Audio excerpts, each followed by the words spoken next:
I was sitting there watching The Room in Culver's, which is a crazy place.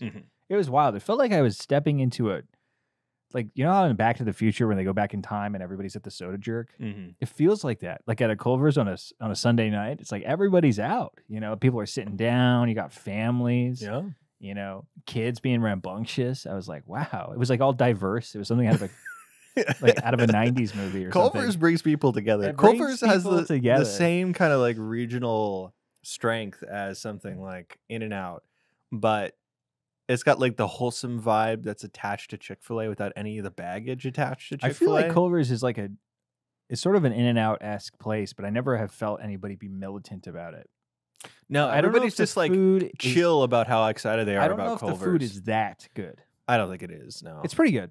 Yeah. It's good. I like Culver's. I don't know if I would say it's good for a fast food burger for sure. Yeah. So I ate that. And so I was like, barbecue, Italian food, Culver's. Only way I could drive was drinking 2 Celsiuses back to back. And I was like sitting there on the road, you know, watching the lines go by, you know, and it was like dark at hour 4 or 10. And so I'm just like, it felt like I was entering some sort of time warp. And every time, because I drank my first Celsius and I got to 3/4 the way through it and my eyes were starting to close. It was at hour 2. Eyes were starting to close. So I'm like, okay, if my eyes are starting to close at hour 2 of this drive, something needs to change. Hit the rest of the Celsius, I'm good for like 4 hours. I discovered that I can drink. One of the things that makes my symptoms worse is carbonation. I didn't realize this. And so I was like, oh, I tried a Celsius. Get it with the flat stuff. Celsius, you know, because they sell that. They sell it. Flat Celsius, I'm fine. It makes you wired and weird, but I'm fine. My metabolism, it's a pre-workout. My metabolism is running at extreme speed. You're driving down the road, desperately hoping a deer doesn't run in front of your car. What is the hardest? Listening to music as loud as humanly possible. Most intense workout possible for a man or woman or any individual, period. Animal, it's vegetable, mineral. Staying up beyond what should be physically possible from a sleep perspective. Yeah. Right. Yeah. There's a reason why the Russian sleep experiment story has gotten so much traction. There's a reason why the Russian sleep experiment happened. Yeah. It's a real story. Exactly. It's a real thing that happened. For those that don't know. Yeah. I did legitimately think that the Russian sleep experiment was real the first time I saw it. Yeah. I felt the same way. I was like 13. I'll agree with that. Yeah. I legitimately totally thought that they were keeping people awake for so many hours that they turned into monsters, turned into psychotic spooky monsters, creatures. Yeah. It got to the point on the drive where because you're probably not hearing this with full context, folks, but I had not slept at all the night before, so I have 0 hours of sleep driving 10 hours. Right, my eyes would start to close, and I would just drink Celsius. Like it'd be an instant Pavlovian thing. I'd be like, I'm just, you know, in this. It got to the point where we hit the last hour and Becca was just awake because she slept for a good chunk of the drive, but she was awake and just playing as many bangers on my phone as humanly possible that she knew I would sing along to. So I'm like screaming at the top of my lungs and drinking Celsius. Your poor son in the back of that car. He was fine. Actually, the funny thing is that if you play loud music, it overstimulates them and they sleep. It's like sort of part of the noise machine thing where they're like, they don't really know what to do and it overloads their senses and they just kind of sleep. So it was probably one of the craziest things I've ever done. I feel like you've got a bloodshot eye. I know, both eyes. Yeah. Your left eye is worse than your right. One of them keeps coming in and out. Yeah. For people watching on the screen, I know that usually I look like shit. I'm sure I really look like shit. You look pretty good, actually. Like you because you're wearing nicer clothing, you know, that can carry a lot when it comes to I also lost weight. I ate terrible. I lost weight. That'll tell you how I was feeling towards the end there. It was pretty wild. One thing I want to talk about though on this show. Yeah, which is called Monomaniacs. And welcome to a very sleep-deprived episode. A very sleep-deprived episode. Yeah. We're recording this after 9. There's nothing we can do to remedy this situation. If you guys want an episode this week, it's going to be a sleep-deprived episode. Now, that is not a marker of poor quality. No. In fact, I think I'm about to produce the best content in Monomaniacs history. You've got that vibe. Physically capable. You to me, since I'm getting over here, is that you are right on the edge of that event horizon of goofy tiredness. Oh yeah. That if you could feel like cross my it over, face is trying to twitch. It's like trying to do funny faces. Yeah. You've got the funny face instinct. You've got what's called Jim Carrey syndrome hitting you right now. Yeah, somebody stop me. Literally. Please, God, somebody stop this man. Stop me. Oh, goodness. Anyway, sorry, you were saying, you were interrupted. Okay, so I want to actually talk about one thing in particular on my trip. So I was out west, the mystery location that Dylan and Josh refused to share. I refused to share. I was doing you a solid. Yes, that's period. true. I mean, they could have drug a large Doberman pinscher into the room, tied me down, and had it gnaw at my face. I would not have squealed your location. Yeah, you were just like, somebody's going to read Catcher in the Rye and be like, kill Shadrach Strehle. Yeah, on every page, they're going to flip each page. It's going to say, kill Shadrach Strehle. They're not even going to know who you are, nor what the podcast is. They're going to be like, Jodie Foster, is she still hot? Can I get her attention by shooting Shadrach Strehle? Have you seen that thing where, who's the gal who was somebody shot Reagan for? Do you remember who it was? Oh gosh, was that Jodie Foster? Might have been. I'm not entirely certain. Go ahead and the story is that she legitimately did. She got interviewed like years later. And it's John Hinckley who shot him. Who has a band now? Hell yeah, dude. Yeah. What kind of music do they produce? It's like a solo thing, and he tours with a drummer and stuff, and it's just the worst guitar music you've ever heard. He got out of prison. And that drummer is set. Yeah, I want to meet that guy. I want to meet the guy who hitched his. Oh, so that was Jodie Foster. All right, Jodie Foster. Yeah, the John Lennon guy just did it. Yeah, I don't think he did it for anybody but himself. But the Jodie Foster got interviewed like years later, and they were like, so like when you heard that he shot the president for you, like how did you feel? And he's like, well, low-key, I was like a little impressed. I was a little impressed. Yeah. So I mean, it's a funny lesson to take from watching Taxi Driver to be like, shoot Ronald Reagan. A movie that is now considered reactionary. It's like shoot Ronald Reagan. Shoot Ronald Reagan to get Jodie Foster's love. Anyway, sorry, you had the one story. I keep interrupting you. Well, so I was. You were in the place that shall not be named. So for I was. Your own safety. I'm going to say I was in Omaha, Nebraska, with Rebecca's family, who were very gracious and were really good hosts for us, and we were out there for a little while. I'm sorry for Nebraska family who might be hearing this. It was a situation where I could not make it out west. So Uncle Dale, if you are listening, I'm sorry. I would love to see you next time I'm in Nebraska. This time it wouldn't work, but next time we can make it happen. Actually, my Becca went to buy yarn, and the guy was like, Strehle. I went to school with a guy named Strehle. Hell yeah, dude. You are not going to hear that anywhere else in the country, dude. Anywhere else in the country. Nowhere else, except for the places we grew up. That's it. Yeah, so we were in Omaha for a little while, and then we went to KC. We went to Kansas City, which I'm still kind of developing my thoughts on Omaha. Kansas City is wild. It's about twice as big as you imagine. It's huge. I mean, it's over it's over a state line, so it's massive. But like the buildings, the whole setup, it has one of the wildest highway systems I've ever been on in my life. It's like spaghetti. Driving on it is incomprehensible. But we were in KC, and so we went to the Kansas City Buca di Beppo. Now which to many like a mecca, right? Yes, like a spiritual hub. When you hear people who are big Buca di Beppo heads, as they call themselves, usually affecting an Italian American accent, which is we would never do. They would never do such a thing. Never in a million years. The Buca di Beppo heads. Yeah. Hey. So we went to Buca di Beppo for my nephew's first communion after party. We did this gorgeous church for the service. So crowded, and we got there a little late because we had to stop at CVS to get some medicine, and so I stood the whole mass. It was pretty fun. I've done that a million times. When you marry someone who's has a looser relationship with time than you do a lot of standing at church. And when you go to church, and you're also going to churches that are packed to the gills. That's true. And when you're kneeling, you don't have a kneeler, so you get really good at kneeling on concrete.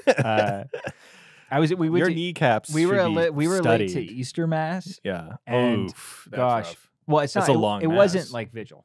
Okay. It was just Easter Sunday Mass, so it wasn't that long. But it was on legit just tile floor. Yeah. We got stuck in the back on this tile floor, and at one point this guy needed to get past me and made me move, and I just like walked on my knees 2 steps. Oh, dude. We're not as young as we used to be. They hurt for 3 days. It was insane. The whole mass, I was like sitting there just grimacing, and Becca looked at me, he's like, "Yeah, okay." I'm like, "Yeah, totally fine. Hallelujah." Yeah. So we're at Buca di Beppo. So the Kansas City Buca di Beppo. Which, is there only one? I imagine there's more than one. Mm-hmm. We went to this one that was in this shopping center. Okay. It's like one of those faux downtowns where they have like a couple of parking garages and a bunch of outlet stores. Yeah, I know what you're talking about. You know, and they have like a PF Chang's and a PF Chang's. No, I'm trying to remember. There was another restaurant that wasn't PF Chang's. They had like a Foca de Chao. Oh, okay, yeah. They had a PF Chang's. Foca de Chao. A Foca de Chao, which is Brazilian. They had a Foca de Chao, which is kind of nice compared to some of these other places. Yeah. But why am I forgetting what the other place was? It was. You're operating off of I've got half of a gallon. I've got 2 brain cells and they're trying to kill each other. Yeah. They are in a cage match at the moment. Yes. They're actually money currently right now is on them both dying simultaneously. They are in American Gladiator with the big ear cleaners knocking each other off the ear cleaner thing. So, hell yeah, dude. The thing about the Kansas City Buca di Beppo is that unlike a lot of other Buca di Beppo locations, and I'm fairly certain about this, it's subterranean. So I don't know if it was like underground. No, literally. So I don't know if this was trying to affect like a European situation, but it's between like an outlet store and a coffee shop. And we were driving around trying to find it. We parked and we walked in circles, and my wife was on the phone like, "Where the heck is Buca di Beppo?" And there's this running joke in her family calling her Buca di Becca because her name is Becca, and she had never been to Buca di Beppo, so this was some sort of Hajj. Exactly. You know? I was like, "I'll buy you a shirt." It's the kind of freaking place where they sell you shirts. Exactly. They kind of have a gift shop in there. They didn't, but so it's like I think it's trying to be. Do you think they sell shirts at Mecca? That like I've been to Hajj. I'm pretty sure there's a fairly developed pilgrimage industry in Saudi Arabia. There has to be. I think that's part of the reason why Saudi Arabia is so rich. I mean, like literally every Muslim has to go there. Yeah. So I was just wondering like where, like, can you like literally walk out and like exit through the gift shop kind of a situation? I'm with a guy who went to Hajj. Yeah, exactly. Yeah. Arrow pointed towards the east at all times. Yeah, where you're walking with your shirt. That'd be pretty cool. That'd be cool. Like a holographic shirt that points east. Yeah. A little difficult. Compass shirt. Except for it's not pointing north, it's pointing east. Yeah. Could be done. A Hajj seeking shirt. Mm-hmm. And then you like go to pray and then it like moves because you're like, what? Yeah. A comedy of errors. A comedy of Arabs. So at the Kansas City Buca di Beppo, we're walking and you look to your left and it's just like a crisscrossing set of stairs that goes into the ground, and there's like a cellar little kind of situation. There's like a little courtyard, a little fake courtyard with a fountain, and it's like Italy, you know. It's like whoa! You just stepped down into hell, otherwise known as Italy. Yes, and the sign wasn't on the street. It was like you had to kind of see it from a certain angle. It's strange, you know. And so I've been to Buca di Beppo before as a kid. In my memory, they had windows. Correct? Yes. Yeah. Okay. You gotta call this the Buca di Backrooms, dude. There was not a window in that place. It was fully underground. So I don't know for people at home who've ever been in a Buca di Beppo, but imagine somebody like ate the greasiest Italian guy's wet dream of what Italy's like. Yeah. And then just vomited it. It's like a TGI, like Italiano. You know, it's just every wall is covered in the strangest, horniest bullshit in the world. It's like I remember it being horny. That was something I distinctly remember about Buca di Beppo. Yeah, and we were there with like a full ass family, and we all had to pretend like it wasn't creepy as hell, right? Yeah. And you know, I'm not saying this to kind of disparage the people who brought us there. It was great. They were very generous. They bought us dinner. You know, great, right? But and the food was fine, you know. Yeah. But it just okay. So you walk in to the Kansas City Buca di Beppo, and subterranean. Who even knows if it's on Kansas soil at that point? I wondered if I had been transported. You had gone through a port key and ended up in Italy. Into the greasy wife beater dimension. Like you walk in, and on your right is like their Celebrity Hall of Fame. And it's the worst Celebrity Hall of Fame you've ever seen. And it's like there's a so every surface, as I said previously, is covered by like black and white photos. Yeah. And it's like a combination of fat Italian guys, just like sex symbol Italian women from the 70s. Weirdly enough, like sex symbol Italian women from 2006 or whatever. And it's just like a red carpet photo of a woman who is Italian. Like a Lady Gaga. Yeah, no, I didn't. There wasn't any Lady Gaga photos, but it was like this woman, she's from Long Island, you know, and you're like, what? Who is this? And cast of Jersey Shore. Yeah, or like, you know, a priest playing soccer, or like, you know, it's whatever the wet dream equivalency of like whatever Italy is. Yeah. It's just on full display. And in between all these photos is just pictures of random celebrities from 2008 eating meatballs. It'll be like the lead singer of an emo band that you've never heard of. Yeah. Arnold Schwarzenegger and like Buzz Aldrin. In a Buca di Beppo. Yeah. It's not that Buca di Beppo. They didn't go They have been to a Buca di Beppo before. They have been to a Buca di Beppo, and somebody recognized them, which I mean makes sense when it's like Carrot Top. Yeah. But it'll be like something like Kathy, you know, blank name. And you're like, who the hell is Kathy? What is Kathy up to? Yeah, dude? What is she up to? Was she like on a Disney Channel show? Who are these people? Do the Italian Americans talk to each other? I wonder if there's like literally a organization at Buca di Beppo corporate, like that their whole thing is like they got like a publicist who like tries to get people to come to Buca di Beppo's for photos. Yeah, and it's always the most embarrassing thing because they're sitting there like holding a meatball. And best part about both their hands cupping their hands. They're cupping it. Like the Twilight kissing book cover. Yeah, just like with a meatball in their hand. Yeah, we mentioned Twilight again. I know. I'm sorry. Has to be done. And the funny thing is, too, some of the photos, you're like, you're obviously not at a special seating section. Like the Carrot Top photo, he's just at some table, and it's like, Carrot Top was here. And you're like, wow, poor awesome. Guy. How far he's fallen. Yeah. But then, like okay, that was just the entry. And there's like the maitre d' or whatever, and there's like a window where you can go pick food up. And there was just this greasy Italian guy just in the window. Like, if you could have a cigarette, you would have one, just like sitting there. He was in his like chef's outfit and just like just spaced out completely. Yeah. Just like looking around, just like that like, man. He every day he re-examines his life fat, as to how 40-year-old guy, just like just spaced out. He came from the mother country for this. Yeah. Right. Well, actually, he's in the mother country because he's in a port. They were speaking of romantic language in the kitchen. I don't know if it was Italian. I think it may have been Spanish. I don't know, but I was sitting there like, what the heck is going on back there? So we walk in, and the fact that there isn't windows, just turns it into an abject horror. It's like you just keep. It was just hallways. Yeah, what I remember, it was maze-like in its construction. So it's maze-like, but there's no windows. So you're just walking down hallways, taking 90-degree turns, and just being like, you can see that woman's nipples. What the hell? And it's like taking a turn. And it's like, we're walking, and all of a sudden, boom, weird-ass jump scare. There's a papal suite. There's like a room. Yeah. Every Buca di Beppo has a papal suite. Yeah. There's a room. It's water damaged. There's a speaker playing like Motown music that's broken and it's squeaking, and there's like a plaster bust of John the 23rd in the middle of a freaking table. Yeah. You know, Vatican flags all around, just pictures, random pictures taken with Nokias of popes and priests. And you're sitting there just like, where am I? What planet am I on? Shad, you're in Buca di Beppo. Yeah. You are in Italy.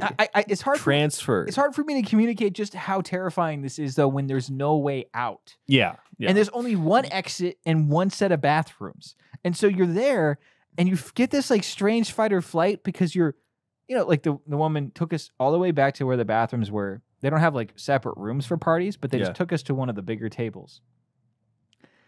And so it took forever. Yeah. And so we're just going and going and going and just making turns. And there's no Could you estimate the square footage of this building? Well, the thing is that we took a left turn and I was looking down the right and it looked like it went on forever. That's what I mean when I say Buca di Backrooms. I was like, I feel like I could just keep walking down that damn hallway and I would be in Italy, question mark. Yeah, It was terrifying. If you keep going, every time you pass the room, you'd look through a different door and there'd be another Italian-related atrocity, like you're watching freaking... oh my goodness gracious! Like The Shining. The Shining. Yeah. There you go. Yeah. You look over and there's like a man just wearing a wife beater, just like in a pool of meatballs, just like shoving them into his mouth. He's leaning over a plate of meatballs. Looks up over at you. Over at me. Marinara sauce dripping off his face. Yeah. La familia. Closes the door. Yeah. That kind of a thing. And so and it would just progressively get more Italian until you walked out in the Colosseum. And I'll tell you, the big thing was go up the Pope's elevator. The X factor was the lack of windows, because there wasn't like anything that would indicate to you that there was a place in which you were. It's like it felt like I was in a casino. There was no clocks, there was no windows. It was perpetual twilight in, and like just strange stuff was constantly happening. Like people, because we sat next to the bathrooms, and we walked way far to get back there. Yeah. People who I had not seen on the walk would just go into the bathroom. And I was like, are you telling me they're just somewhere in the catacombs? Why are you doing this? That's not how you seat a restaurant at a drag day. Not like drag as in wearing drag, but like, like a low time. I don't think anybody thought that, but okay. I'm sorry. I'm really tired. Thank you for the clarification that it's not, it wasn't drag day at the Buca di Beppo. But like, which would have been an even better situation. Well, I don't even know where they would have a show. It was like, everything was tight. Everything was squeezed in. They make room. They can work in whatever space they can work in. I guess so. But like, and we're sitting there and like we have to constantly like tell the kids, we have to like catch the kids, like make sure they're not like staring at the photos on the wall. I don't know. And have you ever, did you go into the bathroom? I did. Okay. So I was going to say. So yeah, it is the horniest restaurant bathroom. And restaurant bathrooms can get horny. So, weirdly enough. And so I as I was walking in, one of Becca's sisters was like, what the hell is this? she's not married yet. She's engaged. Doesn't have any kids, but she was like she's like, what's going on? Yeah. And I was like, I don't, I was like, gosh, they're just trying to be Italian. And she's like, are Italians obsessed with boobs? And I'm like, yes, I think so. And I walked into the bathroom and I said, you don't know the half of it. Like, it was insane. Like, it was strange and kind of like juvenile, horny, voyeuristic, like they had this like photo when I was washing my hands of just like a kid sitting at the bottom of some scaffolding, and there was a woman on the scaffolding, and there was another kid just like lifting her skirt fully up, so her ass was just fully exposed. The kid's taking a photo. I'm like, what the hell is this?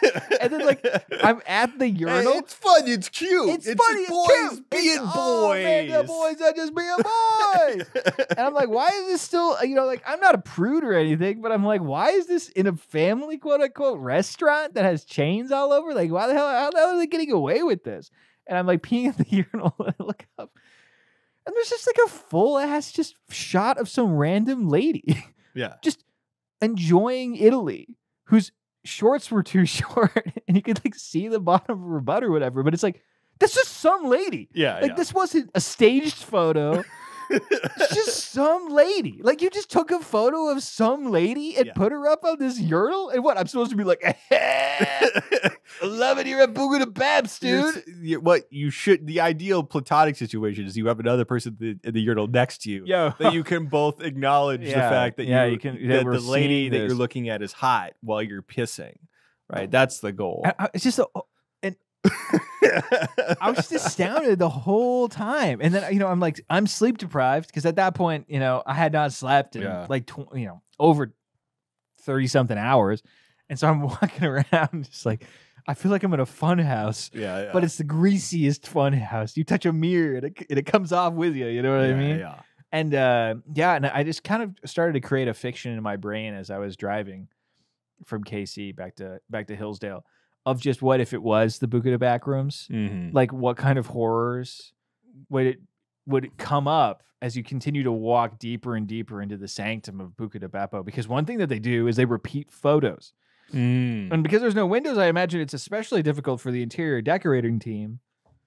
Bless up. That guy. That dude. No, I know for a fact it's two women with the jingliest ass bracelets you've ever met in your life. Huge hoopery earrings. Huge hoopery earrings. Their skin tone should be like 3 shades darker to be wearing earrings like that. And they're decorating those walls. But I was like, man, there's like a ton of repeats. So I'm like, we could just keep going and they could just keep repeating the same photos.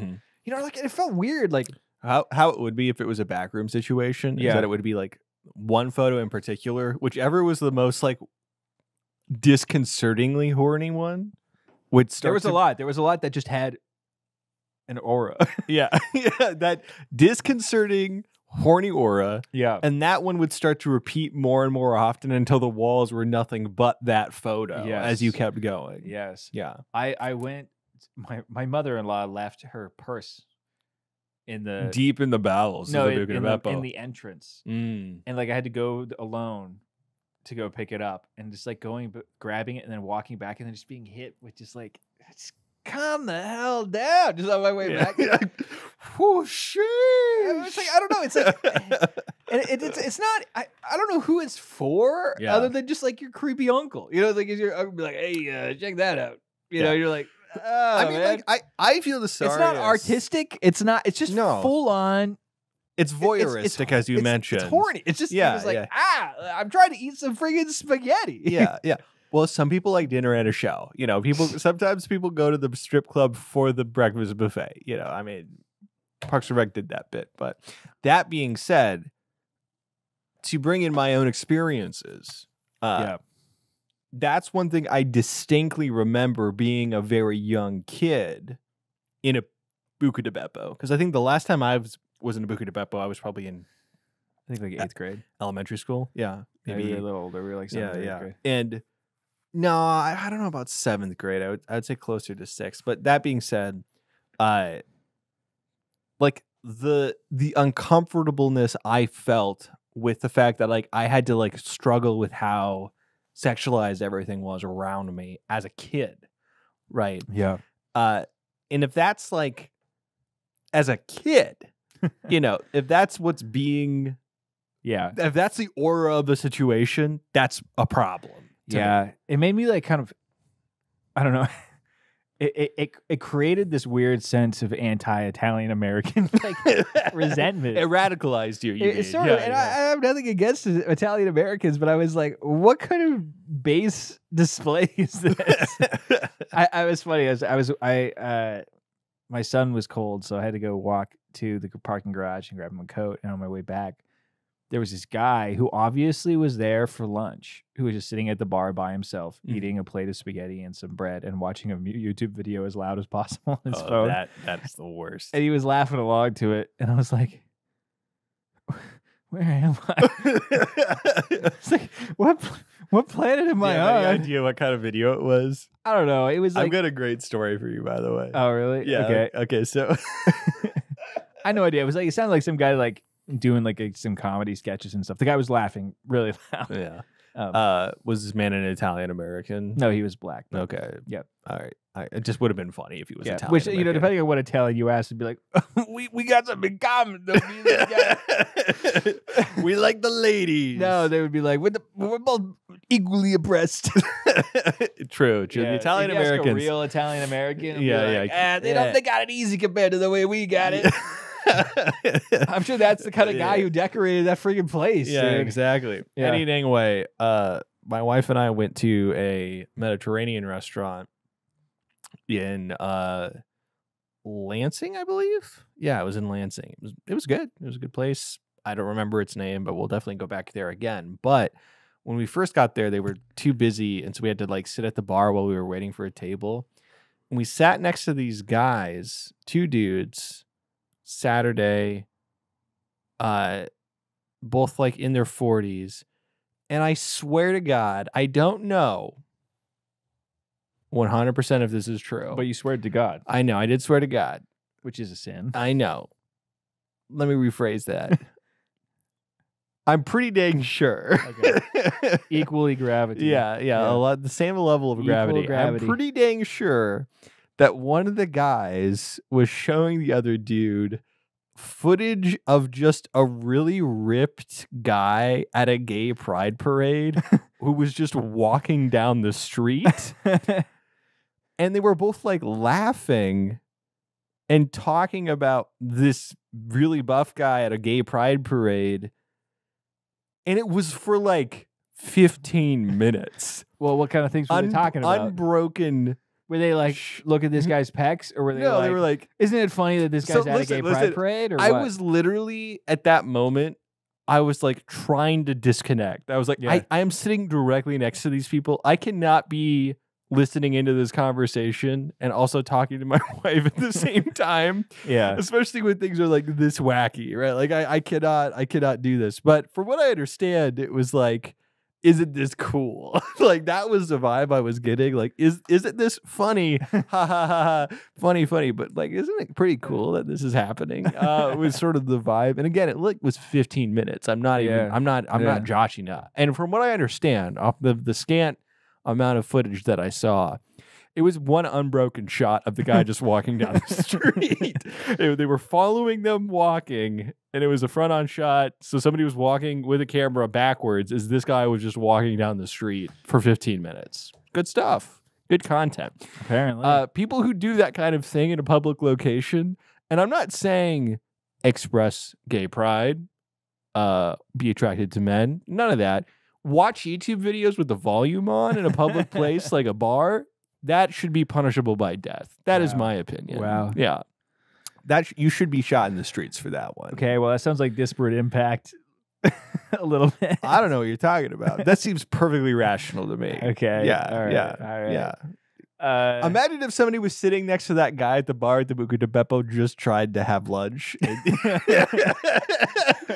Imagine being next to that man. And the funny thing about that guy who ate his Buca di Beppo and was laughing really loud at his phone. Yeah.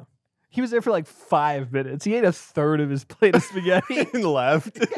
And he paid his bill. Like I was walking because it was right before we left. I had to go outside and grab something. I came back and then we were leaving 5 minutes later. And it was like, this guy just like showed up. Ate a third of a plate of spaghetti. Dude, sometimes you don't have enough time. And pieced out. His receipt was there. I was like, man, this guy was like, I need some carbs. Quick. Right this moment. Yeah, no, the public viewing of phone content is a thing that I think that if you made that punishable by death, you would kill like the most maladjusted people. Elementary school. Oh yeah. Kids. True. You know, that's like mostly the kind of people who I don't get parents who let their kids watch stuff with the volume on in public places. I don't get that. I mean, like, you gotta be careful. Maybe you don't want to give them claims about children and I know. But I get that. Yes, I have been literally. I would give them a pair of earbuds. Yeah, I'm that kind of person. Yeah, but they lose them and stuff. But yeah, whatever. I don't want to hear it. Yeah, if we're in a public place, it's going to stress me out because other people are going to be like hearing it. Last time I was at Buffalo Wild Wings, there was a table where there was two people, and then like 6 kids, and all of them were doing that at the same time. And if it wasn't Buffalo Wild Wings, it would have ruined my Buffalo Wild Wings. But there was like 6 hockey games on the TV at the same time. So I was like, okay, I'm basically that kid right now, except for instead of so there were like watching Bluey. six kids watching separate things. Yes, all had their own different things. All had their own volume on. No way. Yeah, there was like one that was like 1.5, 2 years old, and he was like sitting on an iPad. Yeah, I don't. Yeah. I don't know. I mean, I think that's going to be like a generational divide thing. I don't think people our age are really going to do that as much. No, I mean, like I saw footage on. I've seen footage. I've seen noided. There was on. So I think to speak on your generational divide thing, it was on Reddit. It was like a front page thing that was like, I think the title of it was like, "This girl never had a chance," and it was like literally a newborn child, like maybe 3 months old, who had an iPad in front of them that was addicted to the iPad, where like people would like try to take it away, and the baby would like try to pull. Are you talking about the Chinese video? No, it wasn't. That was Chinese. fake. It wasn't. The Chinese video was fake. Okay, I know that for certain. No. This was a young African American child, from what I understand. But it's like, and the whole idea was the mom was like talking about how funny it was. It's like, oh, look at this. Isn't it funny how addicted this kid is to the iPad? It's like, poor freaking. Well, here's the thing, man, is that I think that kids not only consent, like if you give them something willfully, and they work on it, but kids can sense that you value the object. No, for sure. Like Hieronymus is only 9.5, like almost 10 months old now. Like he knows the phone is cool. Mm-hmm. We don't ever give it to him. Sometimes certain family members come to visit and show him, who might be listening to this podcast and should cut that out. But, show him, Miss Rachel and Coco Melon. But, programmed in the lab to addict children. But, no, if you just leave your phone out, he'll grab it. And, he doesn't know what he's doing or have any direct association, but he'll, tap at it and grab at it because he's like, yeah, this is a thing that, Dad uses. Mm-hmm. You know what I mean? And they can tell. Yeah. And so it's kind of terrifying. That's why the kids reach for the gut. That's why you got to keep them locked up. No. So I don't know, and he'll sit there and we've never ever once given it to him to make him stop doing something or anything. We're very, very strict about making sure that that's not an association. But if it's just on the couch and he crawls over to it, he'll just flip it over and just touch the screen, because it does things. Yeah. And it's I'm not, the funny thing is that it's really easy to be my kid isn't going to be a screen kid, or I'm not going to over indulge the screen thing. Mm-hmm. But then you are fully programmed to be a screen person. So that's the thing, is what I was going to follow up with is I'm not trying to make a judgment on people that show their kids their screen or people that are addicted to the screen, because I am addicted to the screen. Yeah. Right. I'm addicted to content, period. Yeah. You shouldn't introduce your kids at that early of an age. But the thing is that it doesn't really matter when, because when it happens, it happens. It's it's like when, we didn't have smartphones until we were really old, but the second I got them, it was over. I just, I lived perfectly happily and fine without one until I was a senior in high school. The second I got one, it was this is my life now. And I'm just, it's not like I'm better than anybody else who had it when they were in middle school. And not only that, it's not up to you to dictate whether or not your child's going to be a flip phone kid or a flip phone person. Right. Nowadays, it's going to be up to them on their decision making. Nowadays, kids are telling their parents they want flip phones, which is good. Yeah. That's right. That's correct. Yeah. People should make that decision. Yes. Right. I'm too weak to have that decision made. Yeah. How else am I supposed to play Magic the Gathering? How else? I don't have time. My friends are all busy. I have to play against strangers and get really mad. How else am I supposed to watch the same 37 YouTube videos over and over and over again? Right. How else am I supposed to listen to podcasts? How else am I supposed to have the new Smiling Friends season spoiled for me over and over again on my YouTube feed? Have you watched the first episode? I haven't yet. I've been trying to find a place to watch it. I found it, and I clicked on the first link on Reddit. It was where do we find the new episode for Smiling Friends? First link on Reddit, I clicked on it. and I immediately got sent to a porn site.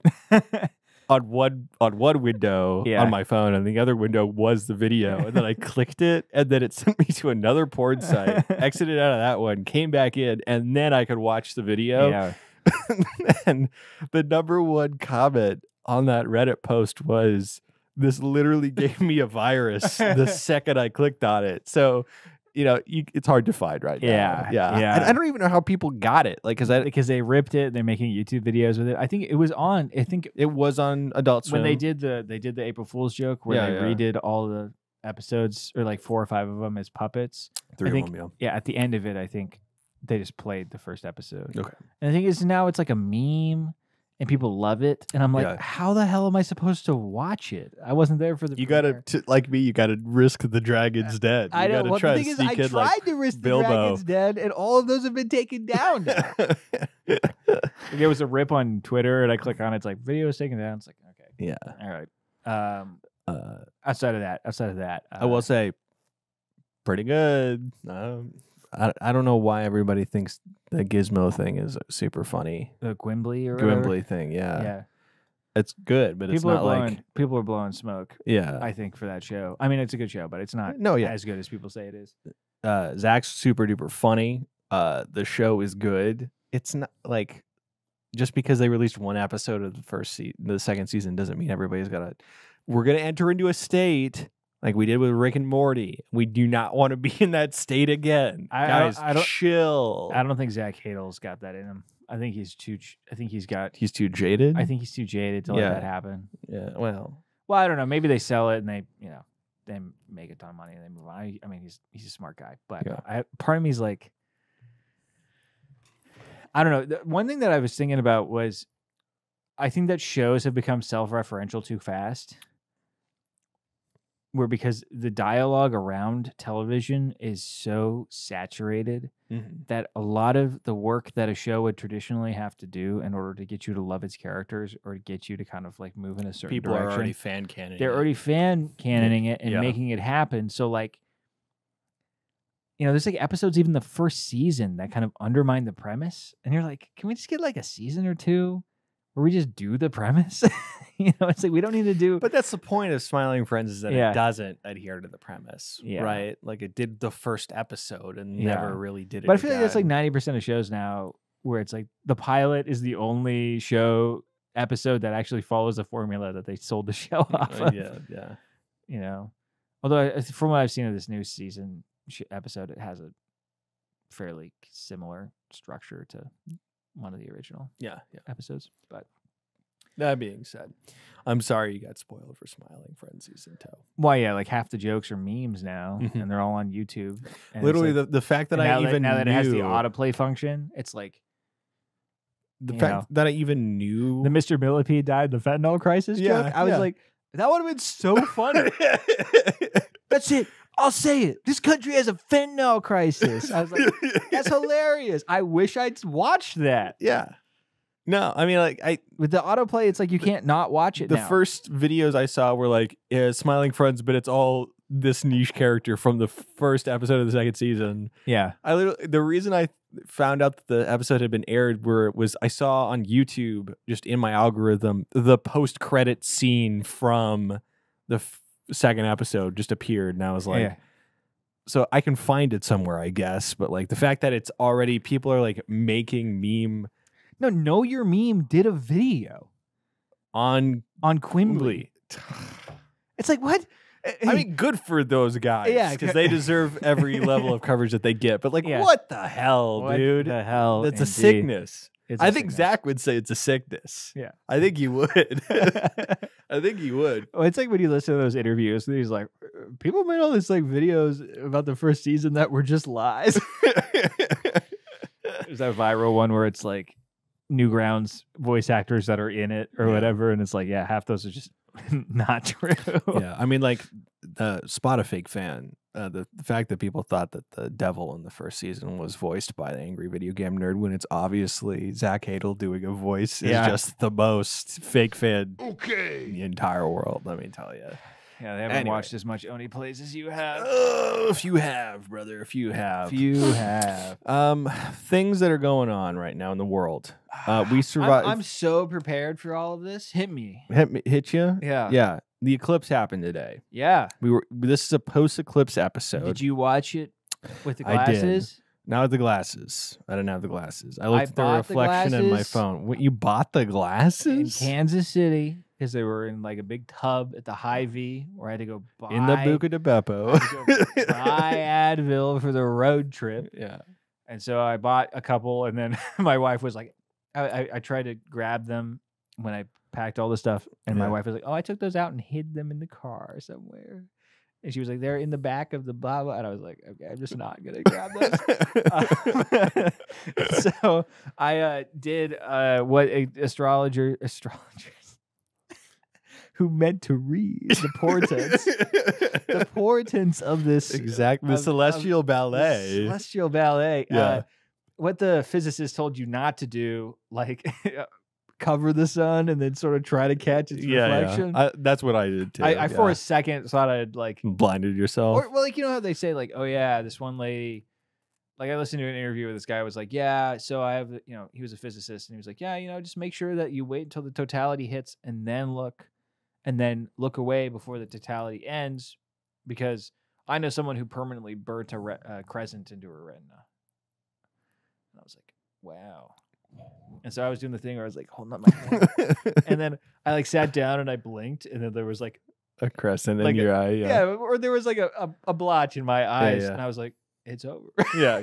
It's done. We're toast. I blinked for like 3 hours trying to be like, please. And then please no. Tricked myself into thinking that I saw it, and it was a whole thing. But it was cool. You know, the temperature dropped.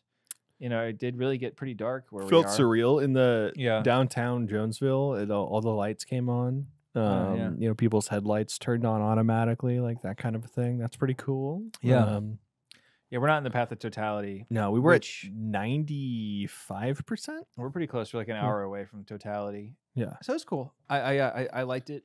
Vibe was good. I don't know, man. I talked to this guy, Austin, who we got to have on the show, actually. Austin would be great on the show. Is he the guy that took my... Yeah. He was a pretty chill dude. Austin's awesome. Yeah. We got to have Austin on the show sometime. But Austin, who works with me, was like, he's a photographer, and he got sent down to Ohio to take photos. Mm-hmm. And he was like, yeah, I was on the drive, and I was with somebody who was reading an article about totality and about having seen the eclipse in the 80s. And they were like, seeing a partial eclipse is like kissing someone. And then I was like, where's he going? What's next? I know it. But he said totality is like marrying them. And I was like, whoa. Woo. I was like, wow. And totality is like the hottest angry sex you've ever had. Yeah, it's out of control. No, but totality, he was like, it's, you know, he, like, I saw him after he had seen it. He came back and was like, I'm already gonna, you know, he's like, I'm getting ready for 2044. He's like, I'm ready for it. I'm like, wow. I'm gonna go wherever I need to be. Yeah, I need to go wherever I need to be to see that. And I was like, gosh, I feel like such a loser for not making that a bigger priority. But at the same time, I had just driven 10 hours. No, yeah. And I would not. Totally not, you know. Yeah. I did realize, though, I could have got, because he went with some people from my work, and they had like a private place, and they were away from traffic, and it was, you know, very cool. And I'm like, gosh, I could have paid back up on that. Yeah. Could have actually made that happen. But you were gone for an entire week, so you probably didn't even know what was happening. I had to go to an actual job and then look out my window and be like, I hope I don't blind myself. Yeah, when even like not even being in totality, like the weird like vibe that permeates the world when you walk out there and the lights shifted. Yeah. The contrast went up. Everything was high contrast. Immediately, I was like, I understand why people thought, oh, the world's ending when this happened. Yeah. You know, like back in the day, you know, before they even knew this was the thing. Well, you've heard the Columbus story, right? Yeah. I mean, like when that kind of thing happens, you immediately are like, oh, something celestial to the like something of such a scale that I cannot comprehend is happening right now. Yeah, I'm reading King Lear, and it's like classic Shakespeare where the action doesn't happen in the play. People just like talk about something that happened. Yeah, it's in the description. And like when you're a child, you're like, you know, like when you're in high school reading it, you just have no idea how to distinguish between actual plot relevant details and people just talking. But there's this moment in like the second or third scene where I think it's the Duke of Gloucester, who's like, yeah, it was like so freaking insane that total eclipse happened 2 days ago. Weird. And you're like, before the play, you know, that wild eclipse. And you're like, whoa. I guess the stars are kind of whack right now. I wonder what that portends. Yeah. Yeah. Yeah, I imagine a film version of King Lear where it opens with the solar eclipse. Yeah, King Lear is a wild play because it just starts. It's like one of those. I don't know how common this is in Shakespeare because I've read a good chunk of his stuff, but like usually there's a very exciting opening scene, but that exciting opening scene is very plot relevant. But it's, you know, like Hamlet's a good example where it's like, you know, there's a conversation and then the ghost shows up. Yeah, like King Lear is a story about a king whose daughter doesn't tell him that she loves him enough, so he cuts her out of the will, and then everything else comes from there. It's like the second thing. It's like the first. It's literally the first thing that happens. Everybody shows up and they're like, "Well, we're all here. Daughter number one, tell me how much you love me." And she's like, "I love you a lot." You know, daughter number two, tell me how much you love me. I love you a lot. And the third one's like, "Well, I don't want to blow smoke up your ass." And he's like, "That's it." You have failed the Riz check. Yeah, actually, no. Honestly, the first thing that happens is a guy hitting the Riz check. I think it's the Duke of Gloucester. I don't want to misappropriate this. And he's talking to the Duke of Kent, or the Earl of Kent. I think it's Earl, maybe Duke. And he's one of the guys who's like, "Yo, maybe you're overreacting, King Lear." And he's like, "That's it, you're done." But the Kent shows up in Gloucestershire. I think it's Gloucestershire. Shows up and he's got his bastard son with him, and he's like, "Hey, Duke of Kent, Earl of Kent, this is my bastard son. Things got a little rowdy." And like, there's like, you can see the of Kent, like, because everybody refers to the characters by their honorific, or not their honorific, but by their location. And he's like, "Yeah, cool, I guess." He's like, "Yeah, back when I was a kid, I got a lot of tail, but now I got this bastard, and it's kind of a bummer, you know." And he's like, "Okay, you know? Hell yeah, dude. It's very funny. Yeah, it's the bastard, Edmund, I think. He's got two sons. He's got Edmund and Edgar. And I was getting mixed up. But the bastard has this huge lecture, or this huge monologue, soliloquy, about, you know, what's up with all these people saying bastards are bad news. You know, he's got this whole thing, and because he's a big part of the story is he takes revenge by trying to usurp his legitimate brother. Yeah.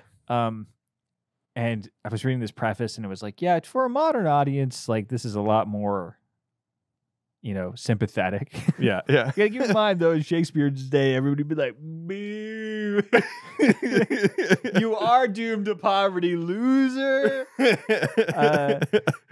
But there's this moment. I forget, is this the one where the phrase, like we actually are better people because we were consumed in hot sex as opposed to dry sex? He talks about that. He's like, just because we were born in a, I think he says something, and I'm paraphrasing this. Yeah. Honestly, it sort of inspired me to think, like, maybe I should. There's one passage where I'm going to talk about in a second that I feel like I want to memorize. But he's like, yeah, like, just because, you know, there's this dead ass bed in which you were conceived, you get the money. Yeah. But there's a section where it's like, to show his duplicity, he does a monologue or soliloquy about the stars. Because a big question in King Lear is the concept of nature, which nature's embodiment is defined in different ways by different characters, and it all is supposed to, mean separate things. But and like, even though people are constantly referencing the gods, and there's a certain piety that people are expected to have, and he does this big soliloquy about how, people be reading the stars, dude, and thinking that defines who they are. You're a drunkard. You're a loser. It doesn't matter, and all this stuff. And I'm like, secretly, I was like, because the whole point of it is for it to actually be bad. Because it's supposed to, in Shakespeare's mythos, his worldview, and then like in extension, what King Lear is trying to say, the more pious characters are supposed to kind of be viewed as a little bit more, they're easier to trick, but they're like, they're more in touch with things. Yeah. And so he does all this, and then his dad shows up and is like, wow, the stars are going wild. And then he's like, yeah, man, that's true. I totally agree with you, even though just a second ago he was talking about how that wasn't the case. Or no, I think it's actually his brother who shows up.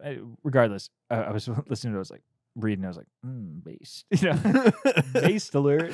I don't know. That sounds kind of Reddit atheist to me. But he's like specifically saying like, it's definitely, it sounds like a Reddit guy dunking on like TikTok witches or whatever, where he's like, bitches be like, Uranus is in retrograde. It's like that famous Twitter thread where it's like somebody disparaging all of the astrology stuff, and then somebody being like, what's your sign? And they're like, oh, I'm a Scorpio. And they're like, oh, dude, everything you just said, that's total Scorpio movie. He's like, psych, I'm a Cancer. Got you again, bitch. Yeah. Hell yeah, dude. Yeah. So it's a pretty fun section. I don't know why we got on King Lear. Dude, I mean, we are all over the freaking place. Yeah, we are. Closing thoughts in regards to the eclipse. Yeah. I was talking about the eclipse in King Lear. Sad that we were not raptured today. I didn't feel it. You didn't feel like it was the time? No, definitely. I didn't feel like it was the time either. Nobody knows the time or the place. That's true. But also, and people who claim that they do are shysters. Yeah, if to be blunt, if you believed, peaked hardcore right there. I know, which was important because I said the word blunt while I did it, so like emphasize the word blunt to show that what I'm just about to say is very important. If you believed that you were to be raptured today, you need to reassess your theological understanding. Period. And you have been manipulated. I know that's hard to believe, hard to think about. Well, probably Dylan. The thing is that person actually was raptured. You're probably right. We just don't know. You didn't believe enough. I'm sure that there's a good 25, 30 people who make up the elect who are raptured. Oh, goodness. It's unfortunately probably true, Yep. And they're sitting up in heaven going, Dylan, you little, little bitch. Yeah, actually, so the thing is if you don't believe, they don't believe in like the saints, or like, I imagine they don't believe in the saints, although there are some Catholics who kind of buy those 30 elect up there who do buy into dispensationalism. So maybe, but there's others being like, actually, we don't care. We're not laughing at you. Yeah. We're not even praying for you. We're pretty just chill where we're at, and actually don't care about what's going on back home. Yeah, we're just chilling. That being said, we're having mojitos. They won't be having mojitos. They don't drink alcohol, I imagine. I'm just chilling in Cedar Rapids. I'm just chilling in Pearly Gates. I'm just chilling on Epstein's Island. Yeah, it's very funny to me because the thing is with this is that it's like anything else. People just kind of attempt to acquire signs in every capacity, and they're just like the bridge being hit in Baltimore. Did you see that there was an earthquake in New York? Yeah. I got a text message. It was partially facetious from a friend of mine who was like, "Red heifer found in Israel?" ? Goodness. I mean, like, the fact that like government officials were tweeting out that the fact that we were getting hit with eclipses and earthquakes means that we're being judged as a nation is problem. It's a problem. Well, I mean, earthquake. There's more of a ground to stand on than eclipse. It's like the eclipse we have known was coming for thousands of years. You literally can predict them forever. We know when in perpetuity. Every eclipse We know when it's going to happen. Yeah, and it's not like this one happened at any particular time or epoch. Yeah, right. Like we can't even say that. Like we can try to justify it as such, but it's not even like serendipitous that it happened like the moment an official got elected or something like that. It just was. There's been battles. It was before. a Monday. There's been battles before that have been fought, and in the middle of them, eclipses have happened. Yeah, imagine that today. How yeah, screwed up that would be. Yeah, mentally, you're just trying to stab. You ever read Berserk? Yeah, it's a very different kind of eclipse. You ever try to stab someone and then you're in the demon dimension? You're stepping on faces. No, like just imagine you're like fighting a guy, and you're all like girding your loins because it's the Bronze Age. Your skirt's all tied up, ready to go for combat. And you're like, I'm so glad Baal is on my side. Goodness, yeah. In that moment, do you see it as a sign of assured victory? I'm sure or that a certain defeat? Everybody panics because they think, oh yeah, it's. I mean, I'm sure they think it's the end of the world. I saw something that was like posted by like the History Channel or something on Facebook today that was like there was a conflict in I think it was Iron Age, but where it had been a 5-year conflict of consistent war, and they settled on peace because during a large battle an eclipse happened and everybody just stopped and like was like, oh shit, what have we been doing? This is screwed up. And then they had peace talks and just settled the whole thing, because something like that. So I mean, yeah, if you especially back then when there's like this sort of more enchanted view of what the reality of life is, when you're like, the rivers have gods and all this stuff, like just that's a pretty strong sign. Yeah. That's a pretty strong sign. I mean, talk about a religious experience. Can you imagine? It would be insane. Yeah, it's kind of a bummer that we can predict them. Yeah. Because, man, if I was just at work today and that happened, I'd be like, I gotta turn my life around. I gotta start working out. Somebody is trying to. I did try to go to confession. I was unable to, but I tried to go to confession in preparation for the eclipse because I was like, who knows? If things go south, I just want to have gone to confession. That's all. Mm-hmm. Guys, we're out of time for the main episode. If you want to hear just how more unhinged this can get, and let me tell you, it will get more unhinged. There's another couple of adult beverages in that box. So as you can imagine this, but one drink more. And that will be on the Patreon post show. Yes. Also to tease you on the Patreon post show, I have over the last 24 hours, more like 36,